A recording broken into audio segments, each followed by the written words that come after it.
തീർച്ചയായും. താഴെ കൊടുത്തിരിക്കുന്നത് യൂട്യൂബ് വീഡിയോയ്ക്കായി തയ്യാറാക്കിയ വിശദമായ മലയാളം നറേഷൻ സ്ക്രിപ്റ്റാണ്. പനമരപ്പഴത്തിൽ നിന്ന് കോടികളുടെ സാധ്യത, ശാസ്ത്രജ്ഞരുടെ അദ്ഭുത ഗവേഷണം. നമസ്കാരം പ്രിയ പ്രേക്ഷകരെ, നമ്മുടെ ചാനലിലേക്ക് എല്ലാവർക്കും ഹൃദയം നിറഞ്ഞ സ്വാഗതം. ഇന്ന് നമ്മൾ പരിചയപ്പെടാൻ പോകുന്നത് കേരളത്തിലും ഇന്ത്യയിലെ പല ഭാഗങ്ങളിലും വ്യാപകമായി കാണപ്പെടുന്ന ഒരു അതുല്യ വൃക്ഷത്തെക്കുറിച്ചാണ്.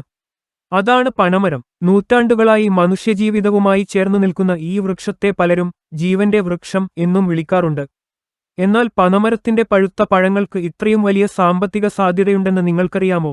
ഇന്ന് നാം പരിശോധിക്കുന്നത് ശാസ്ത്രീയ ജേർണലിൽ പ്രസിദ്ധീകരിക്കപ്പെട്ട ഒരു ഗവേഷണ പഠനമാണ്. പനപ്പഴത്തിന്റെ പഴുത്ത മാംസളഭാഗം ഉപയോഗിച്ച് എങ്ങനെ ദീർഘകാലം സൂക്ഷിക്കാവുന്ന, വിപണന സാധ്യതയുള്ള, ലാഭകരമായ ഭക്ഷ്യ ഉൽപ്പന്നങ്ങൾ നിർമ്മിക്കാം എന്നതാണ് ഈ പഠനത്തിന്റെ പ്രമേയം. പനമരം എന്തുകൊണ്ട് പ്രത്യേകമാണ്?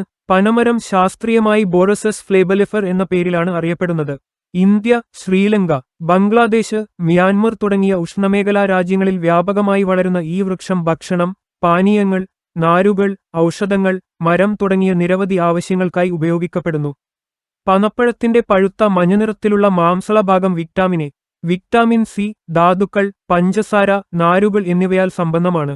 എന്നാൽ വർഷംതോറും ലഭിക്കുന്ന പഴങ്ങളുടെ വലിയൊരു ശതമാനം പ്രോസസ്സിംഗ് സൗകര്യങ്ങളുടെ അഭാവം മൂലം നശിച്ചുപോകുകയാണ്. ഇതാണ് ഗവേഷകരെ പുതിയ ഉൽപ്പന്നങ്ങൾ വികസിപ്പിക്കാൻ പ്രേരിപ്പിച്ചത്.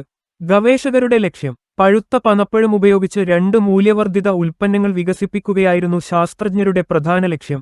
അവ: 1. Palm spread 2. Palm toffee. ഈ ഉൽപ്പന്നങ്ങൾ രുചികരമാണോ? എത്രകാലം സൂക്ഷിക്കാം? വിപണിയിൽ വിൽക്കാൻ കഴിയുമോ? ലാഭകരമാണോ എന്ന ചോദ്യങ്ങൾക്കുള്ള ഉത്തരമാണ് അവർ തേടിയത്.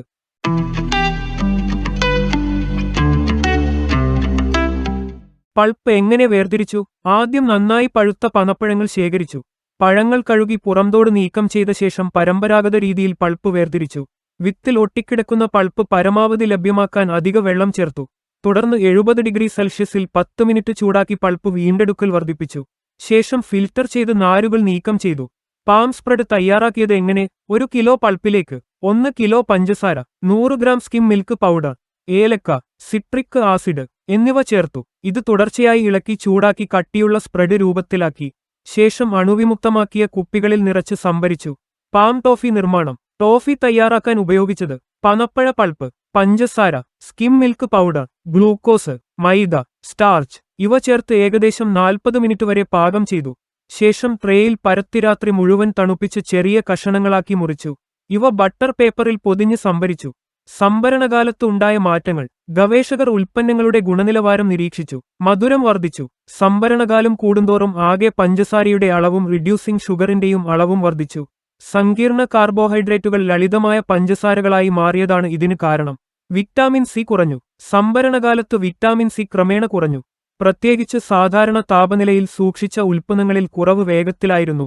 ബീറ്റാ കരോട്ടീൻ കുറഞ്ഞു. വിറ്റാമിൻ എയുടെ പ്രധാന ഉറവിടമായ ബീറ്റാ കരോട്ടീനും ക്രമേണ കുറഞ്ഞു. പ്രോട്ടീൻ അളവും കുറഞ്ഞു. സംഭരണകാലം കൂടുന്നതിനനുസരിച്ച് പ്രോട്ടീന്റെ അളവിലും കുറവ് രേഖപ്പെടുത്തി. രുചി പരിശോധനയിൽ ലഭിച്ച ഫലം: 10 അംഗ വിദഗ്ധ സംഘം ഉൽപ്പന്നങ്ങളുടെ രുചി, നിറം, ഗന്ധം, ഘടന എന്നിവ വിലയിരുത്തി. ഫലങ്ങൾ വളരെ പ്രതീക്ഷ നൽകുന്നതായിരുന്നു. പാം സ്പ്രെഡ് സാധാരണ താപനിലയിൽ 9 മാസം വരെ, ഫ്രിഡ്ജിൽ 12 മാസം വരെ സ്വീകാര്യമായ ഗുണനിലവാരം നിലനിർത്തി. പാം ടോഫി സാധാരണ താപനിലയിൽ ഏകദേശം 8 മുതൽ 9 മാസം വരെ ഉപയോഗയോഗ്യമായി തുടർന്നു. ഭക്ഷ്യസുരക്ഷ പരിശോധന. സംഭരണകാലത്ത് ബാക്ടീരിയയുടെയും ഈസ്റ്റിന്റെയും വളർച്ച നിരീക്ഷിച്ചു. സമയം കൂടുന്തോറും സൂക്ഷ്മജീവികളുടെ എണ്ണം വർദ്ധിച്ചെങ്കിലും സുരക്ഷിത പരിധിക്കുള്ളിൽ തന്നെയായിരുന്നു.